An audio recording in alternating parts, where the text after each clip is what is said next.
5 अगस्त 2020 को प्रधानमंत्री नरेंद्र मोदी ने राम मंदिर की आधारशिला रखी थी और तभी से राम मंदिर के निर्माण का काम शुरू हो गया था। और अब मंदिर के गर्भगृह की आधारशिला आज उत्तर प्रदेश के सीएम योगी आदित्यनाथ ने रखा है। सीएम योगी आदित्यनाथ ने इसमें पहला नक्काशीदार पत्थर रखकर मंदिर के गर्भगृह की आधारशिला रखी है। बता दें कि इस अवसर पर आयोजित कार्यक्रम में देश भर के सभी संत और धार्मिक हस्तियों को आमंत्रित किया गया था। आधारशिला रखने के बाद सीएम योगी आदित्यनाथ ने कहा कि मेरा सौभाग्य है कि मुझे राम मंदिर के गर्भगृह की आधारशिला रखने का सौभाग्य मिला है। जल्द ही भव्य राम मंदिर बनकर तैयार हो जाएगा। उन्होंने यह भी कहा कि राम मंदिर भारत का राष्ट्र मंदिर होगा। सुनिए खुद सीएम योगी आदित्यनाथ का क्या कहना है इस पर। तो भगवान राम के साथ जुड़ना चाहिए और नामकरण भी हमने अयोध्या कर दिया। अयोध्या नामकरण हो गया ना। मुझे एक बात बताइए, 2017 के पहले प्रदेश में एक महोत्सव होता था और सफाई महोत्सव था। ठीक है, आप सही बोल रहे हैं, सफाई महोत्सव था। आयोजकों को स्वयं नहीं पता होता था कि यह आयोजन क्या है। उसमें न राग था, न रंग था, न भाव थी, न भाषा थी। और भाइयों बहनों, उन लोगों की स्वयं की समझ में नहीं आता था ये क्या हो रहा है। लेकिन आज जब महोत्सव की बात होती है तो अयोध्या के दीपोत्सव की बात जरूर होती है ना। हर घर में दीप जलता है ना। राम जी की पेड़ी दीपों से जगमगाती है ना। हमारी अयोध्या दीपों से जगमगाती है ना। और गरीबों के घर से आने वाली मिट्टी से जब दीपक बनता है तो उसकी भी आय बढ़ती है और अयोध्या दुनिया के अंदर चमकती है। घर क्या, यानी गरीब का घर भी रोशन होता है और पूरी अयोध्या की रोशनी से पूरी दुनिया अपने आप को जोड़ती है। भाइयों बहनों, नए भारत का यही नया उत्तर प्रदेश है। इस नए उत्तर प्रदेश में अयोध्या का दीपोत्सव और होली आ रही है तो वृंदावन बरसाना का रंगोत्सव।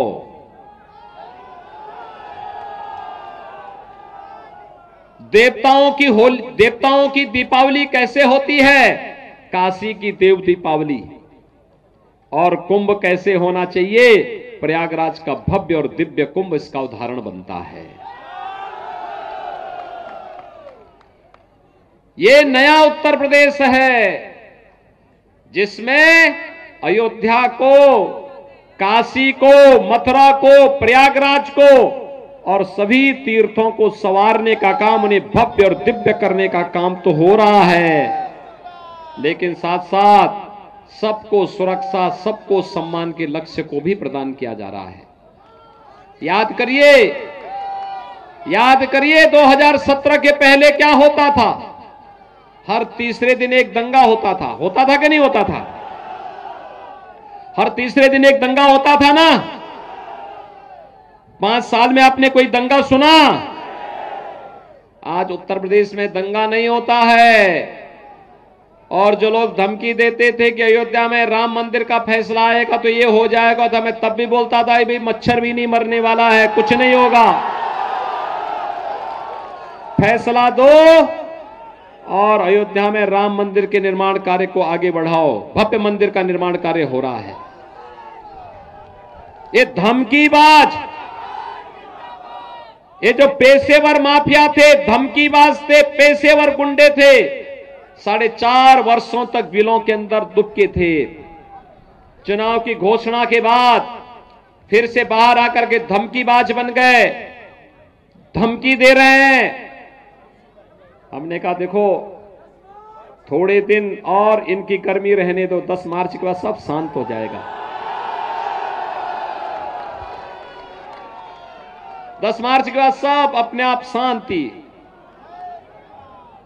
और भाइयों बहनों, मैं यही कहने के लिए आया हूं, याद करिए भारतीय जनता पार्टी की सरकार बनी, हमने अन्नदाता किसानों का कर्ज माफ किया। पहला काम क्या किया था? अन्नदाता किसानों की कर्ज माफी का, और अन्नदाता के किसानों की कर्ज माफी का काम किया था, तो अयोध्या जिले में भी भाइयों बहनों 50,400 किसानों का कर्ज माफ हुआ था। 50,400 अयोध्या जनपद में। हमने दूसरा निर्णय लिया था अवैध बूचड़खानों को बंद करने का। अवैध बूचड़खाने बंद होने चाहिए कि नहीं होने चाहिए? और हमारा निर्णय ही है, हम गौ माता को कटने नहीं देंगे, लेकिन अन्नदाता किसानों की फसलों को भी नुकसान नहीं होने देंगे। ये दोनों काम साथ साथ चलेंगे। अगर किसी कसाई को ये गलतफहमी होगी कि वह गौ कसी करके समाज में अव्यवस्था फैलाए, तो फिर उसको भी सोच लेना चाहिए कि सरकार पहले से निर्णय ले चुकी है कि अवैध बूचड़खाने नहीं चलेंगे। गौ माता को कटने नहीं देंगे, लेकिन अन्नदाता किसानों की फसलों को भी नष्ट नहीं होने देंगे। और इसीलिए सरकार ने तय किया है, हर बेसहारा गाय के लिए गौशाला बनाएंगे, हर गौशाला को ऊर्जा के साथ जोड़ेंगे, प्राकृतिक खेती के साथ जोड़ेंगे। और भाइयों बहनों, जो किसान बेसहारा गायों की देखभाल करेगा, हर गाय पर हर महीने 900 रुपए उसको उपलब्ध कराएंगे।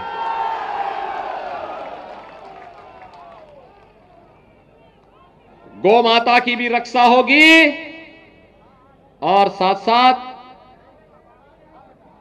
अब कोई अवैध बूचड़खाना नहीं चलेगा। जैसे अपराधी अपने गले में तख्ती लटका करके थाने थाने खड़ा होता है ना कि जान बख्श दो, ऐसे ही हर कसाई भी अब ठेला लगा करके कहीं सब्जी बेचता हुआ दिखाई देगा। पाप से उसको मुक्त किया जा रहा है। पाप की दुनिया से हट करके पुण्य की दुनिया में जाएगा। याद करिए, पहला निर्णय अन्नदाता किसानों के लिए लिया था। 50,400 किसानों का कर्ज माफ हुआ था अयोध्या में। और भाइयों बहनों, दूसरा निर्णय हम लोगों ने लिया था, बेटियों की सुरक्षा के लिए एंटी रोमियो स्क्वाड हर थाने में गठित हुआ था। और तीसरा निर्णय लिया था अवैध बूचड़खानों को बंद करने का। याद करिए, समाजवादी पार्टी की जब सरकार आई थी, उसने पहला निर्णय क्या लिया था? आतंकवादियों को छोड़ने का। बीजेपी का हाथ अन्नदाता किसानों के साथ, बीजेपी का हाथ बेटियों की सुरक्षा के साथ, बीजेपी का हाथ गौ माता की रक्षा करने के साथ, लेकिन समाजवादी पार्टी का हाथ आतंकवादियों के साथ। याद करिए, अयोध्या में राम जन्मभूमि पर आतंकी हमला हुआ था ना, उन आतंकवादियों को छोड़ने का निर्णय किसने लिया था? लिया था ना। आज जब अयोध्या में राम मंदिर का निर्माण कार्य प्रारंभ हुआ है, अब बबुआ को भी याद आता है कि मुझे भी अयोध्या जाना चाहिए।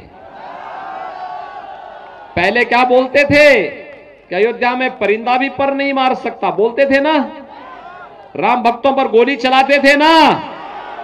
क्या राम भक्तों पर गोली चलाने वाला व्यक्ति अयोध्या में, बीकापुर में, किसी मिल्कीपुर में कहीं वोट पाएगा?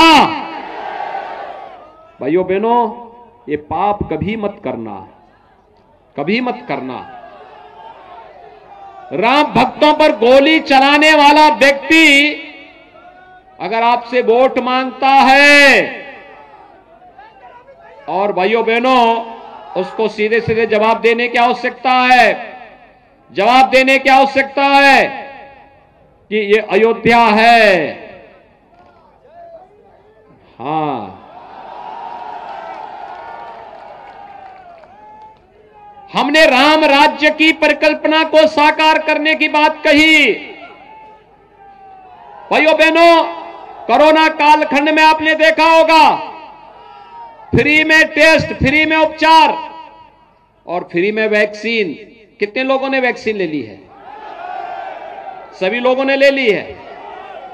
भाइयों बहनों, आपकी ये वैक्सीन कोरोना के खिलाफ देश की लड़ाई का प्रतीक है। आपने वैक्सीन ली, कोरोना की थर्ड वेव समाप्त। और समाजवादी पार्टी और कांग्रेस क्या कहती थी? कहती थी वैक्सीन नहीं लेना है, दुष्प्रचार करती थी और कहती थी ये मोदी वैक्सीन है, ये बीजेपी वैक्सीन है। अब उनको बताइए कि अगर मोदी वैक्सीन और बीजेपी वैक्सीन से जान बची है तो वोट भी यहीं जाएगा। कोरोना कालखंड में क्या सपा बसपा कांग्रेस के नेताओं का ने किसी ने हालचाल लिया था? सांसद और विधायक तो हमारे हालचाल लेने के लिए आए होंगे, भाजपा के पदाधिकारी आए होंगे, और मैं स्वयं अयोध्या 3 बार आया था देखने के लिए। फ्री में उपचार भी दिया था, फ्री में टेस्ट की व्यवस्था की। ये वैक्सीन का पैसा तो किसी से नहीं लिया गया ना। समाजवादी पार्टी होती थी वैक्सीन को ब्लैक कर देती। वैसे ही आप मुझे बताइए, कोरोना कालखंड में 2-2 बार राशन सबको मिला ना हर महीने? राशन में भेदभाव तो नहीं हुआ? फ्री में राशन, सबको राशन। डबल इंजन की सरकार है, डबल डोज राशन, और राशन के साथ दाल भी, रिफाइंड तेल भी, और 1 किलो नमक भी। मिला कि नहीं मिला? मिल रहा है ना। और सपा के समय में, बसपा के समय में, कांग्रेस के समय में सभी राशन खाद्यान्न माफिया खा जाते थे। खा जाते थे कि नहीं खा जाते थे? तब भी गरीबों को फ्री में मिलता था क्या? पैसा दे करके भी नहीं मिल पाता था। भाइयों बहनों, महामारी का इतिहास अगर आप देखेंगे तो जितनी मौतें महामारी से होती थी उससे कई गुना मौत भूख से होती थी। आज भूख से नहीं, बीमारी से भी अधिक से अधिक लोगों की जान को बचाने का कार्य हो रहा है। और भाइयों बहनों, भूख से भी किसी व्यक्ति को मरने नहीं दिया गया। प्रधानमंत्री मोदी जी के विजन के अनुरूप सारे कार्य हो रहे हैं, और इसीलिए आज मैं आपके पास आया हूं आपसे कहने के लिए, हमने 43,50,000 गरीबों को एक मकान दिया, और आपके अयोध्या जनपद में 48,400 गरीबों को एक मकान दिया है, एक आवास। क्या ये आवास समाजवादी पार्टी की सरकार में भी मिलते थे क्या? फ्री में बिजली मिलती थी क्या? 2017 के पहले बिजली आती थी क्या? तब बिजली की भी जाति और मजहब हुआ करता था। तब ईद और मुहर्रम आता था तो बिजली आती थी, होली और दीपावली आती थी तो बिजली नहीं आती थी। मानते हैं ना? तो जो लोग अन्याय करते थे, शोषण करते थे, गुंडागिर्दी करते थे, दंगा करते थे, आज वे लोग किस मुंह से वोट मांगने आ रहे हैं आपके पास? आप लोग जवाब क्यों नहीं देते उन लोगों को? वे गरीबों का मकान छीनते थे, गरीबों का शौचालय छीनते थे, बिजली नहीं देते थे, राशन नहीं देते थे, दंगा करवाते थे। और भाइयों बहनों, उन्हीं का उपचार करने के लिए हम लोगों ने कहा कि हमारा नौजवान बाहर न जाए। हर नौजवान को वर्तमान में टैबलेट और स्मार्टफोन बांटा जा रहा है। 1 करोड़ नौजवान को हम लोग टैबलेट और स्मार्टफोन दे रहे हैं प्रदेश में। समाजवादी पार्टी ने चुनाव आयोग को शिकायत कर दी। क्या शिकायत की? कि ये यूपी के नौजवानों को टैबलेट और स्मार्टफोन नहीं बांटना चाहिए। और हमने तय किया है, अभी तो 1 करोड़ दे रहे हैं, 10 मार्च के बाद 2 करोड़ नौजवान को देंगे।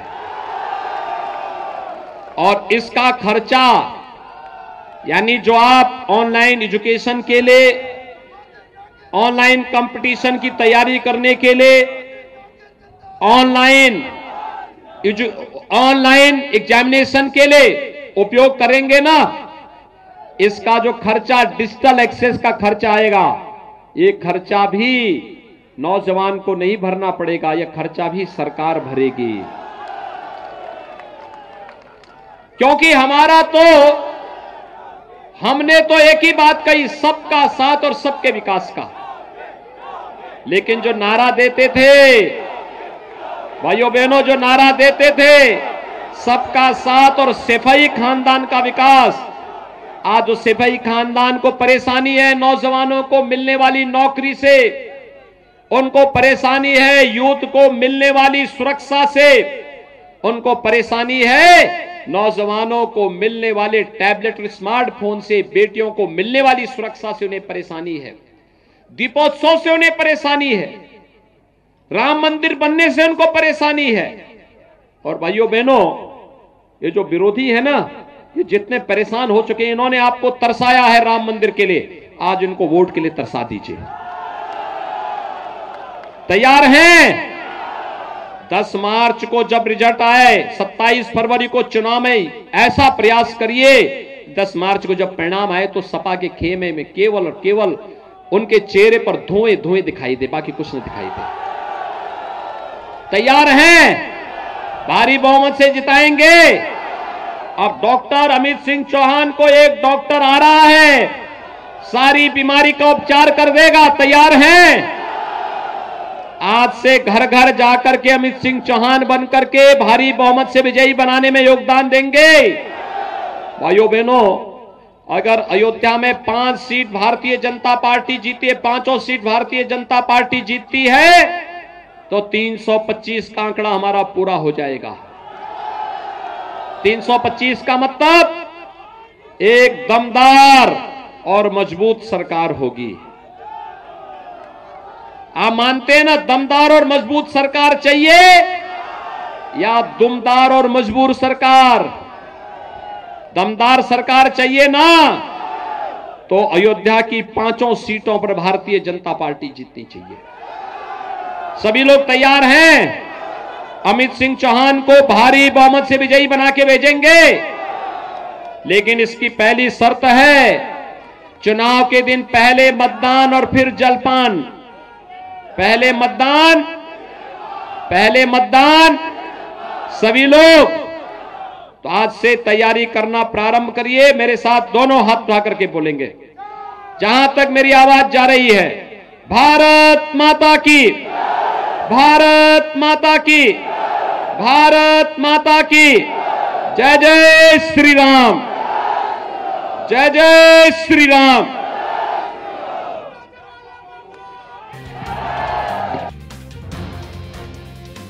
देश और दुनिया की तमाम ऐसे ही खबरों से अपडेटेड रहने के लिए सब्सक्राइब करें हमारा चैनल। पसंद आया हो वीडियो तो लाइक करें और कमेंट करके अपनी राय देना बिल्कुल ना भूलें।